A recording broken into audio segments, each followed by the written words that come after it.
Good afternoon. Welcome to Mission Promise Kept, a living and learning community for women veterans. Just a side note, this presentation is being recorded. Resources will be available on the MHEC website post-event, and please submit your questions and answers in the specific question and answer chat area. And we will have a survey coming up after the presentation, so please look for that so you can provide us some feedback. I am Sarah Pell. I am the Associate Director for Policy Initiatives at MHEC. Just a little bit about MHEC. MHEC stands for the Midwestern Higher Education Compact. It was legislatively created and it serves the Midwest region. 12 states in that area. It's governed by 60 commissioners, and we also have alternates. We are one of 4 regional higher education compacts across the country. There's ours, the Midwest. WICHE is for our Western folks. We also have SREB, our Southern collaborators, and NEBI, or our Northeastern. We actually convene higher education institutions, state agencies, federal agencies, non-for-profit organizations to discuss and share promising practices, policies, and legislation that's related to the success of military-connected students in assisting them in helping meeting their educational goals. We have lots of resources on military-connected students. If you're looking for prior presentations, please look at our 33 recorded webinars, and there is the link. And if you're looking to want to be kept in the loop, in the know of next webinars and news, you can actually subscribe to our newsletter at the address below. I'm very happy to introduce our guest speaker today. Elizabeth Herrera is the Executive Director for Mission Promise Kept at Stevens College. Stevens College is a small college here in our wonderful state of Missouri. So Elizabeth, I'm going to turn it over to you. Thank you for that introduction. First of all, very grateful for the opportunity to speak about an amazing program that Stevens College has decided to initiate. So a little bit about Stevens. We've been in operation since 1833. We are a women's college, one of the first 2 women's college in the United States.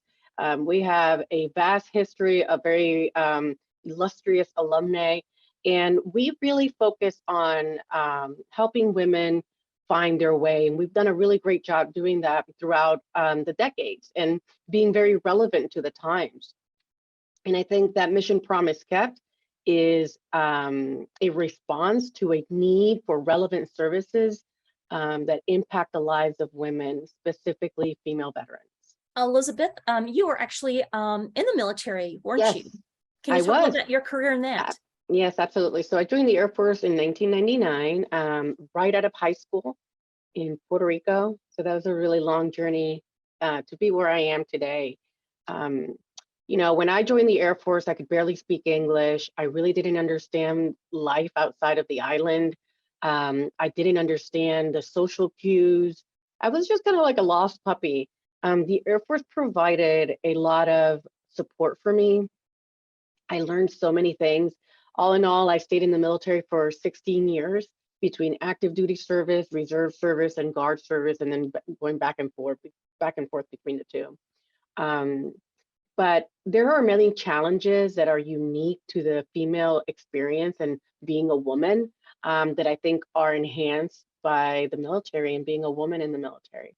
It was hard. It was really hard. I still have some residual trauma from the military. And I couldn't be where I am today if it wasn't for the mentorship of other women and really specific resources that were provided for me and that were years in the making. I attended college in Auburn University, and I focused on anthropology.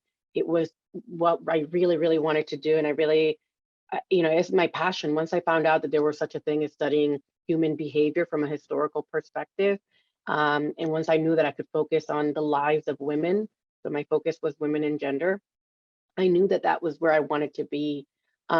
But, you know, I did well academically in Auburn, I was part of the Student Veterans Association. So there was really something missing. Most of the people that I went to school with that were veterans, most of my cohort was Marines, and they were mostly men. And I could be really tough, but to be honest with you, I'm kind of afraid of being in close quarters with men. It's part of some of my residual trauma. And, I had to, going to Auburn, still deal with a lot of trauma, shame, isolation, and things that, just took me a long time to overcome. And I'm not sure that I'm 100% there, but I have the resources, and I am on my path to being whole every single day. And so, again, Stevens, that's what Stevens does. The president had this vision in 2008, even way before she met me. I led a domestic and sexual violence victim services program. So I was the executive director of a little organization called True North of Columbia here in Columbia, Missouri. And we work to help empower women and live a life free of violence, free of abuse, and find the support that they needed. And so I did really well in that. And Diane, who's the president of the college, she approached me and she said, I think you would be really good for this project that I had envisioned. We've done years of research study, and we've determined that the most, it seems as though women veterans are left behind when it comes to addressing issues of equity, when it comes to taking care of them. And so as a nation, we're always promising our veterans that we're going to take care of you, that we appreciate your service. But when it comes to women veterans, sometimes what research really indicates to us is that they're not treated the same. And I can tell you from personal experience, from walking into the VA and the expectation that I'm the veteran's wife or the veteran's daughter is just really frustrating. Not having adequate care at the VA, also very frustrating. So the world is a scary place. And I've already mastered being in the military and being around military community, and now I have to navigate the civilian world. It's just a mind cognitive dissonance that really happens. Next slide, please. So what are we trying to do here? We're trying to empower women warriors. I want to make sure that we touch into this, because this is not just something that we're doing on a whim. Diane and I both share this, is that we're very passionate, and we really want to make a difference in the lives of people. And all Americans that have served their country deserve to be respected and recognized, and they deserve the support that they have earned for serving their country. But again, those services oftentimes are designed for men. They're not designed for women, and women face unique challenges. And that's why the name Mission Promise Kept came to be. We're keeping the promise that we got you, we have your six, we got your back. We're going to help you succeed. We are going to be your sisters, and we're going to be here when you need it the most, which is transitioning out of the military and envisioning a whole new life for yourself. So again, this is the research that was done, Stevens College and other universities. Some issues that were really readily identifiable were that women experience the military differently than men. We've established that. Many issues that women face, such as isolation. So a woman is more likely to be depressed, go within, isolate, close the door, and just kind of be in her own bubble because she knows how to survive, versus men are more likely to develop a substance use disorder, to be more violent and more aggressive, so express that frustration outwardly. Military sexual trauma and post-traumatic stress disorder, again, both men and women experience both of them, but women experience military sexual trauma disproportionately at a disproportionate rate than men do. And that comes from gender inequality, and it comes from the status of women's vulnerability. Since 2006, violence towards women in the military has increased 63% since 2006. And then, I would say a vast majority of military personnel experience post-traumatic stress disorder. War is trauma. Being in the military environment is traumatic. And recognizing that and knowing that you don't have to live in fight or flight for the rest of your life is something that, takes time. and it takes specific resources designed to do that. Medical and mental health concerns, feeling like second-class citizens in the eyes of the Veterans Administration. And by no means do I mean to attack the Veterans Administration, because I know that our local VA is doing so much to try and help women veterans, but there is a problem and we really need to recognize that. Single parenthood, childcare costs, divorce issues, legal concerns, and underutilization of VA benefits. So when we talk about isolation, a 2014 study with the Department of Disabled Veterans, the DAV, concluded that women veterans reintegrate into civilian life and experience challenges and concerns very differently than men. Few programs exist to address their unique needs, resulting in widespread feelings of isolation and stress. I experienced it. I know exactly what that looks like. It's like I don't leave my apartment. I would have panic attacks in my apartment. It had this really nice apartment and I would just shake uncontrollably. And I didn't know where it was coming from. Come to find out, it's a post-traumatic stress. You know, I didn't want to socialize. I didn't want to do anything. Like my friends had to like push me out the door and say, you need to come out. People just scared me. Large crowds scared me. Till this day, if an alarm goes off, I panic internally. I've learned not to show it on the outside, but internally I'm like, oh my gosh. So these are real things that women are experiencing in large numbers. Then we have military sexual trauma, as I spoke before, and PTSD. 1 in 4 women veterans who sought healthcare at the VA in 2014 reporting having experienced MST, military sexual trauma, which is compared to 1 in 100 male veterans. You know, I believe these estimates are conservative. If you've ever had any interest in understanding more of the victimization of women in the military, I highly recommend you watch an incredible documentary. It's called The Invisible War, and it really touches on what the impact of military sexual trauma and what it has in the lives of women. Is body invasion and that kind of harassment. It takes away a lot from women, from men too, but you know, disproportionately again, it affects women. And recovering from that, finding your self-worth, finding your self-esteem after you've experienced something like that can be extremely, extremely hard. The VA recognizes that, the Department of Defense, they recognize that. Nobody really knows what to do. So they're asking, and they're asking institutions to come up with ideas on how to solve this issue. Medical and mental health concerns. So according to the VA, women veterans have higher rates of medical and mental health concerns than their male counterparts. So we're talking about, you know, the health standards for women are very different than they are for men, and they don't take into consideration women's bodies, women's nutritional needs. There is a high rise in diabetes, high blood pressure, diabetes, high blood pressure, self-esteem. Self-esteem seems to be a big one, but we as a veteran are not really are going to run to say, you know, I have poor self-esteem. But oftentimes when we see how it presents itself, that's exactly what we're looking for.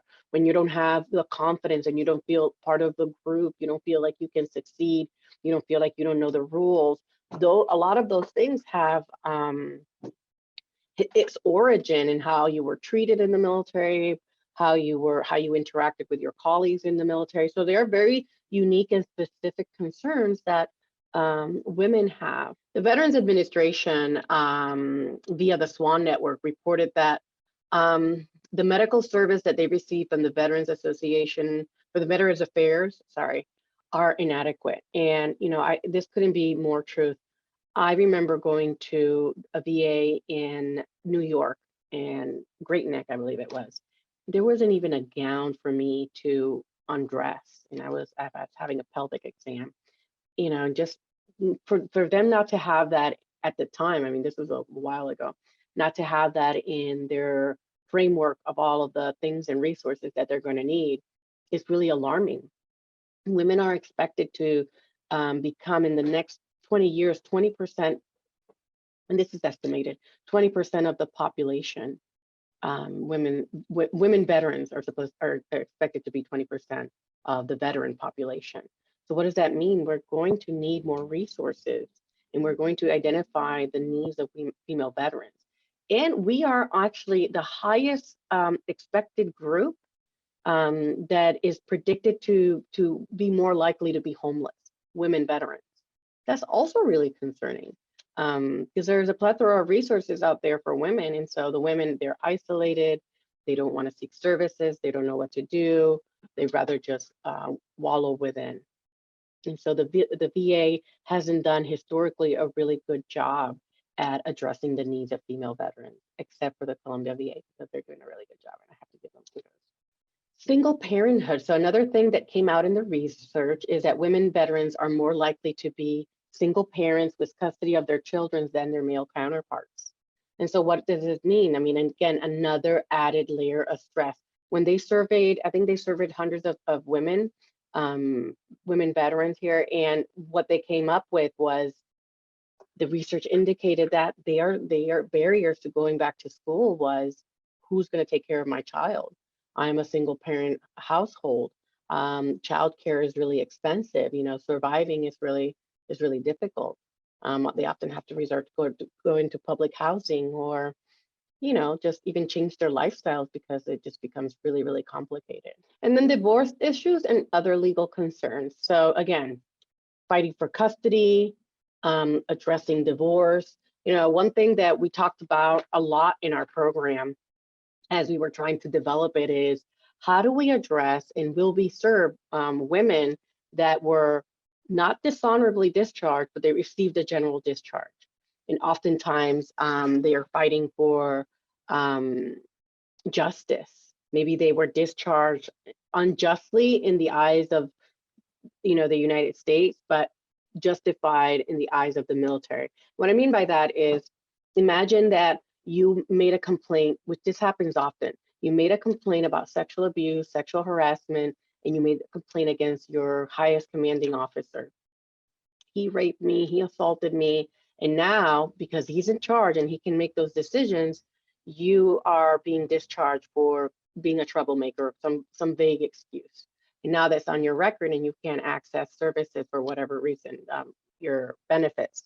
And so we are working with different legal departments, the Mizzou Clinic School of Law, Mid-Missouri Legal Services, to provide free of charge legal support to veterans so that they can have their records cleaned up. And I know that the Missouri Veterans Commission, I believe, I was just informed that they can also assist in some of that. So I am collecting resources. I am collecting as much data as I can to make our program very robust. Again, and we have underutilization of VA benefits, which we talked a little bit about. So the VA reports that only 1 in 6 women understand the healthcare benefits they earn through their services. I was one of those people until somebody convinced me that, you know, I really should try and get into the VA. And then I stopped going for years, and I just recently re-enrolled in the VA here in Columbia, because come to find out, every VA is different. You don't have the same standard of care, which is interesting to me. And hopefully we'll see improvements in how they address women. I'm very proud of the Columbia VA, and the reason I'm mentioning them a lot is because we are going to get married. The program Mission Promise Kept is a collaboration with the Department of Veteran Affairs. So it's especially the one here in Columbia. They are really trying to make sure that veterans' needs are met, and they're doing it in the way that we want to do it, which is a holistic approach. So again, this is our goal, drawing upon current research about the unique challenges women face in reintegrating into civilian life. The program creates a residential community of peers, a coordinated, comprehensive network of supports and services for women veterans and their families.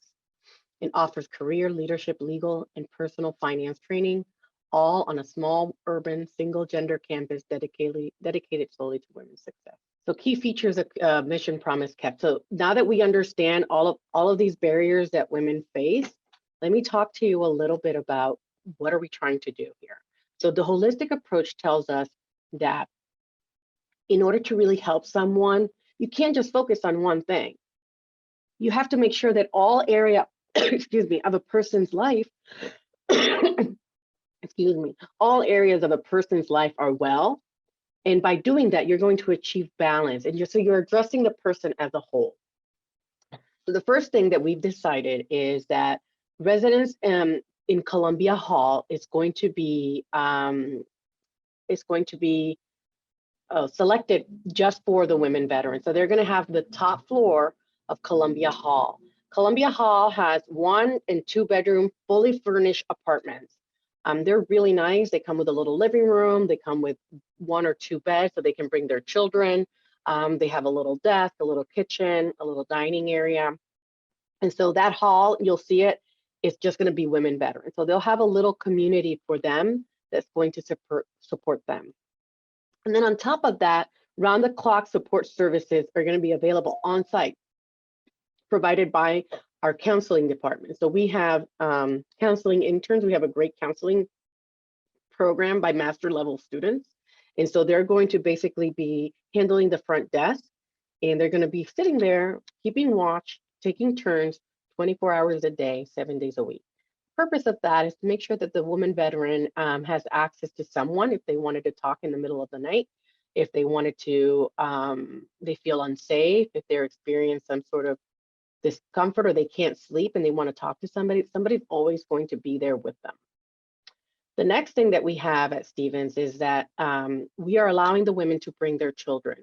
So if they have children, they can bring them, they can live with them, and they can bring their pets. Stevens College is rated as the pet friendliest women's college in the country. So you can bring your dog, your cat. No more than 2 animals are allowed though. No snakes and no weird exotic animals, please. But they can bring their pets. And I think that that's a really unique feature. I think for some women, pets are almost like children and they provide a lot of emotional support. The program also offers access to the Stevens Children's School. So if you don't know about Stevens Children's School, it is an amazing premier private pre-K to elementary, I believe grade 6. And it's renowned, it's a laboratory school and it's renowned. It's actually very expensive if you were to just go in and take your children there. But we're offering this to the women veterans. So if they have children, they can attend a children's school. The children's school opens at 8:30 a.m. and it closes at 5:30 p.m. So during the day while she's going to class, she's going to have somebody to take care of her kids. And if their kids are old enough to go to public school, we can arrange transportation to make sure that the bus comes pick them up right in front of their apartment and takes the kids to school and then drops them off again. So again, we're really focusing on that concierge service to make sure that the veteran doesn't have much to worry about other than making sure that she can finish school, making sure that she is prepared to enter the workforce and create a better life for herself. So this is what we're talking about in the holistic approach, a coordinated network of academic.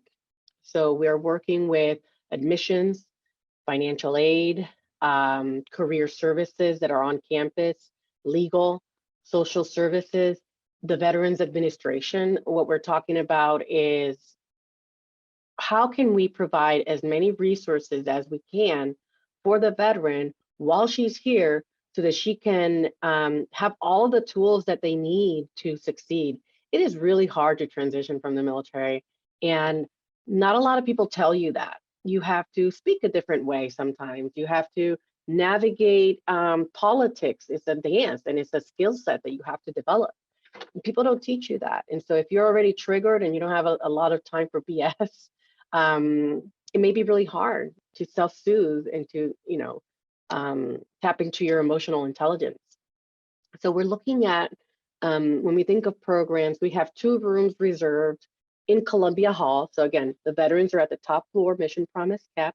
Then at the bottom floor, we have 2 rooms. One room is specifically designed for mental health and spiritual and emotional support.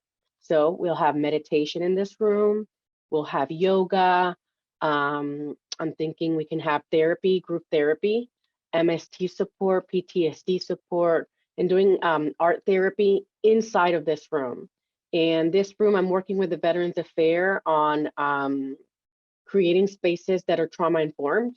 So she's helping me kind of decorate the rooms to make sure it's going to really serve its purpose. And then doing things like Tai Chi outside in the afternoons, maybe once or twice a week, and CrossFit.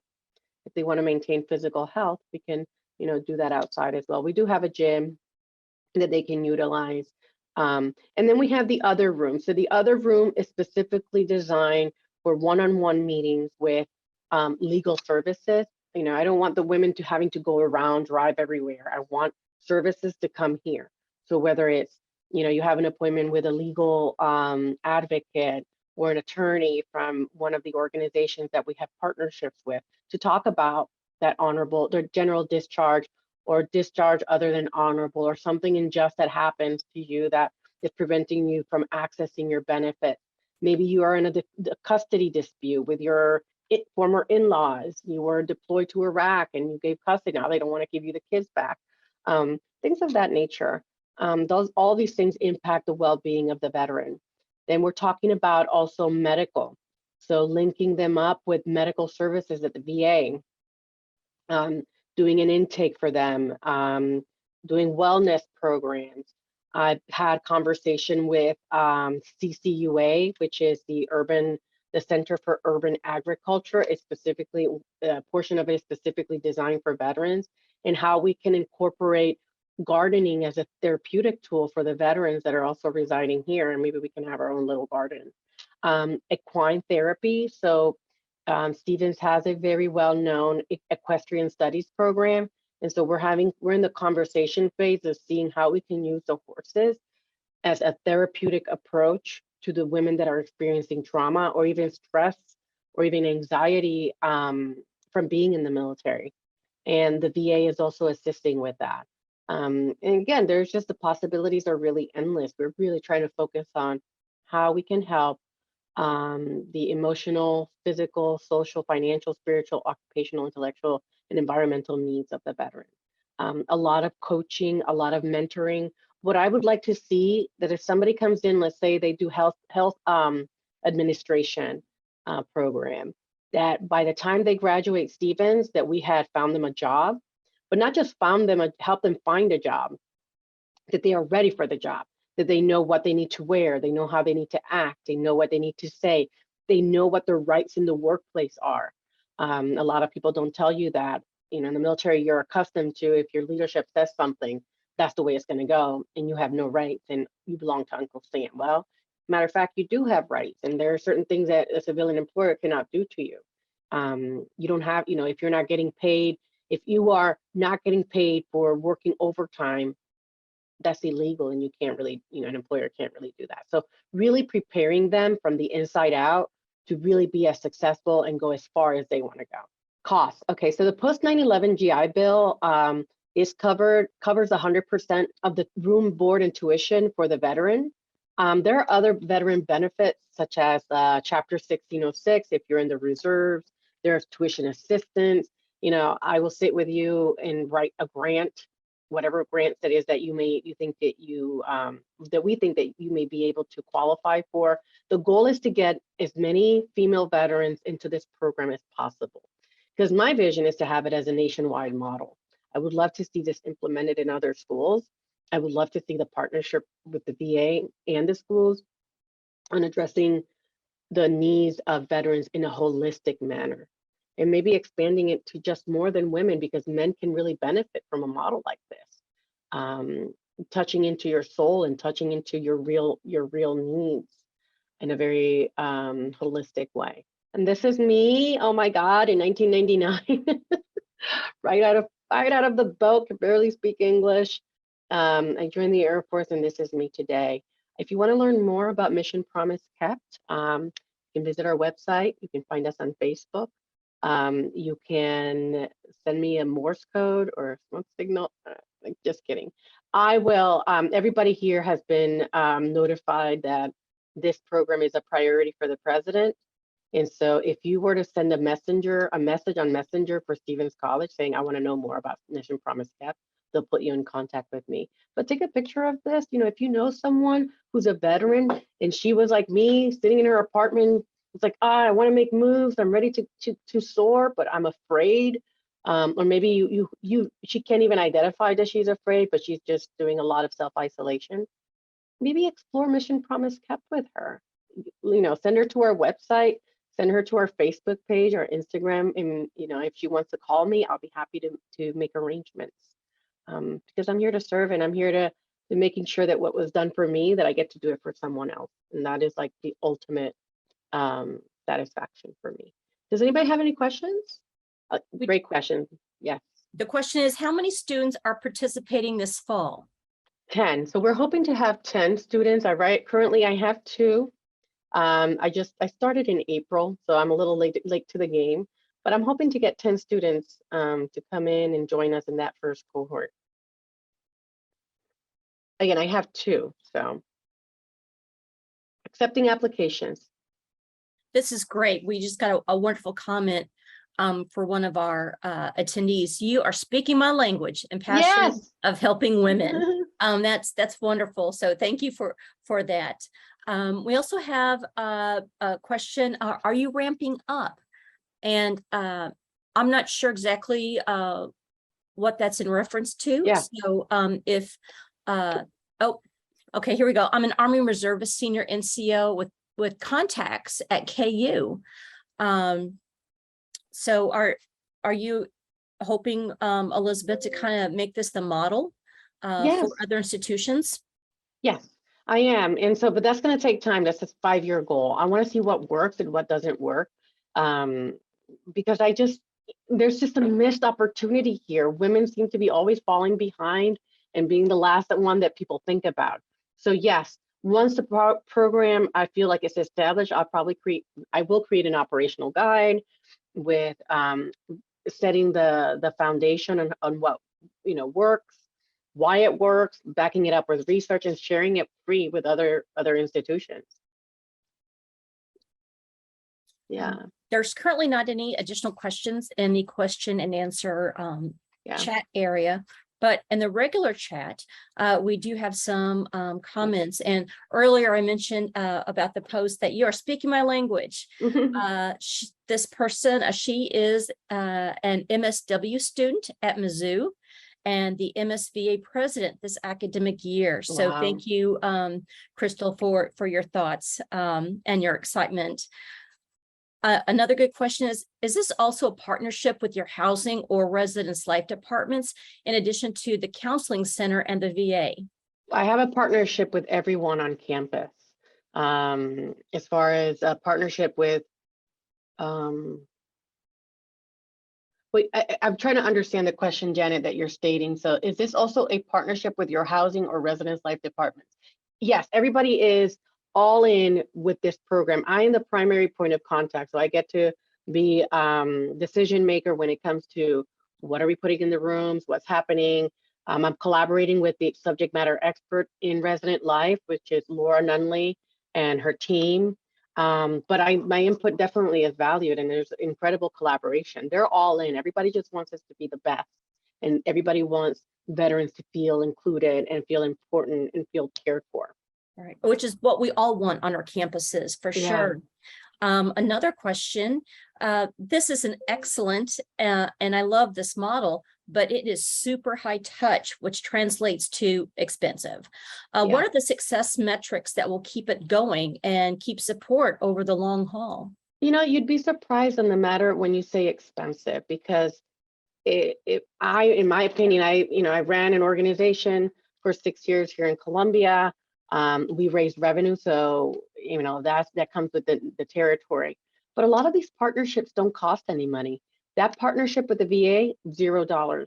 I have a lot of friends in this community and a lot of really willing participants that are willing to do this free of cost. And yes, everything costs money. We're planning a fundraiser. I'm asking for donations. I have no shame in asking for money. The president supports it financially. The metrics, we're going to see, how many people graduate from the program. I'm going to ask, we're actually working on this metric assessment now. How do they feel their competency is, or social skills, measuring that before and after completing graduating from Stevens, and doing different type of benchmark activities. I'm going to be closely monitoring their grades. The unique things about Stevens is that all of the professors are always all in, and they even have behavioral team comprised of different professors. So if a student is doing poorly, they just don't let it go. They actually meet and talk about, this person has failed so in so many classes. Maybe we need to do some sort of intervention and see what's really happening in her life, which is what made Stevens so successful. And I'm going to be that point of contact and to just monitor and make sure that she's on track. And yeah, as far as expensive, I don't think that it's more expensive. I think some of these other programs are vastly more expensive than what we're trying to do. This is just well thought out. It's a lot of collaboration, a lot of partnership development, and making sure that we have a process and a procedure on how to access those services, a schedule, a curriculum. And thank you, Elizabeth, for talking about the gathering information and metrics. That's one challenge that I think we've all identified. There's this gap in research specifically on female military connected students, veterans, active duty. There's just not a whole lot out there. And when you look at the various reports coming from the VA, it's mostly all inclusive, and it's not broken down by gender or even ethnicity. A lot of times when we're looking at those educational benefits and outcomes. So this is definitely something that Elizabeth is working on as well, that we're working on here at the military initiative at MHEC. We do have another question here in the question and answer. We have a smaller number of female veterans. What could we do to let this group know our Veterans Center can help get them connected to helping services without seeming to be too intrusive? And that's a great question, Daniel. Thank you. Yeah. And so I don't ever, and I'm all about very much in the social work realm of everybody has a right to self-determination. I don't think an appropriate service delivery model should be forced. But I want to make it so attractive that people want to participate. So boundary driven that people want to participate in what they want to, in what they don't want to. The goal is that even though they are not, let's say they don't come to the support group, they don't come to CrossFit, they're not participating, maybe they're more of a loner, maybe it takes them 2 years for them to feel comfortable in the group. All of those things are fine. But know this, that behind the scenes, I'm going to be monitoring your grades. And if something is going on with you, I'm going to ask you, hey, are you okay? And maybe try to build rapport and build a relationship with that person, because at the end of the day, it's about human connection. And I promise you that my intentions are genuine.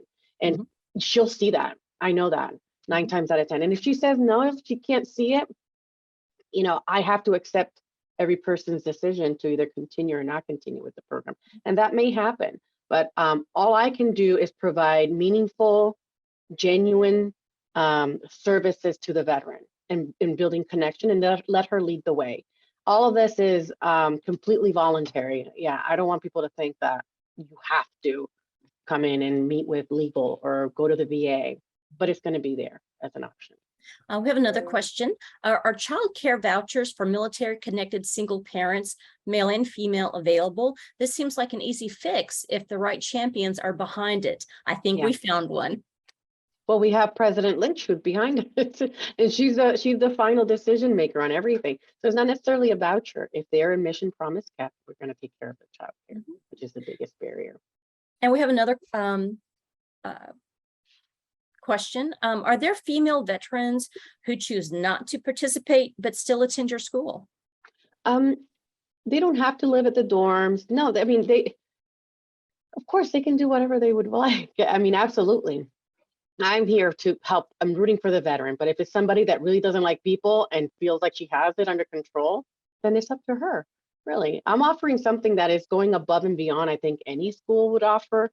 It's a great value proposition, but if they don't see it and they don't feel like it's a right fit for them, I'm not going to hold it against them. But guess what?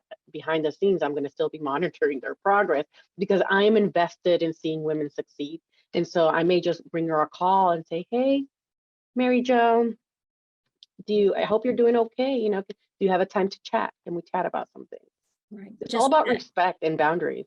And reaching out and just checking Yeah. folks every once in a while, which isn't bad for any of our students these days. And like you said, that human touch, just to let them know that, hey, she reached out to me, and I appreciate that. Yeah.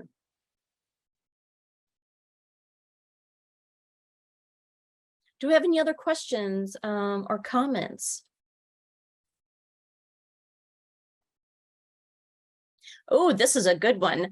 I understand the intent of the program. Is there room for males behind the scenes? And I know, Elizabeth, that Stevens has traditionally been a women's college, but do you have male students that also attend? And again, are you looking at potentially doing this for males as well? Not right now. And the reason for that is we do have male students. They're together but separate. They're part of the conservatory and the PA program. But one key feature of Mission Promise Kept is safety. And the safety for women is really important. And so being in a co-ed environment could probably be really difficult. I don't know what President Lynch's vision is for the next 10, 20 years, but as it stands right now, this is a historically women's college. I do think that utilizing the model and integrated into other universities for male and females would be a really wise thing to do, because we treat men like they are these, not, I think collectively, I'm not going to generalize, but I think we often think of men as these really hard, insensitive beings, but the reality is that they're human, and maybe society hasn't given them the opportunity to express that emotion in a safe place, to break down, as a human being, and then rebuild yourself up. So that touchy-feely stuff historically doesn't jive well with male veterans, but maybe it's the way we're selling it. Maybe a different approach, but offering the resource for them to unravel and then be uplifted again. Maybe it's not a bad idea. Thank you. Any other questions or comments? All right. The information, the slide deck and everything will be available on the MHEC website. And just one last parting bit of information. Our next webinar is going to be on Thursday, June 30th at 1 p.m. Central Time. It is proof that TA Simplified is exactly what you're looking for. And this is basically kind of checking off this list. So does your institution participate in the DoD Tuition Assistance Program? Typically has a relatively small number of active duty Army service members using tuition assistance and experience issues producing and uploading files to Army Ignited? Well, if you answered yes to one of these questions, then this is going to be the webinar for you. So please look out for that registration coming soon. It will be on the MHEC website, as well as an announcement will be sent and distributed through the listserv list. We do have a couple things. Crystal has, yes, yeah. Can she call me? Yeah, to chat with me in a few minutes. Yeah, that's great. I'll give her. I will, if you can. Maybe I can give her my number. Hold on. I'm gonna private message you my phone number. Great. Awesome. Well, thank you all so much for joining us today, especially in June, which is the start of holiday vacations. Again, I want to thank you on behalf of MHEC and on behalf of Elizabeth, and just for all the work that you do. Thank you for supporting and mentoring and helping our veterans on campus. So thank you. And all you do, we'll Sarah. see you June 30th. All right. Thank Bye, you. everyone. Bye-bye.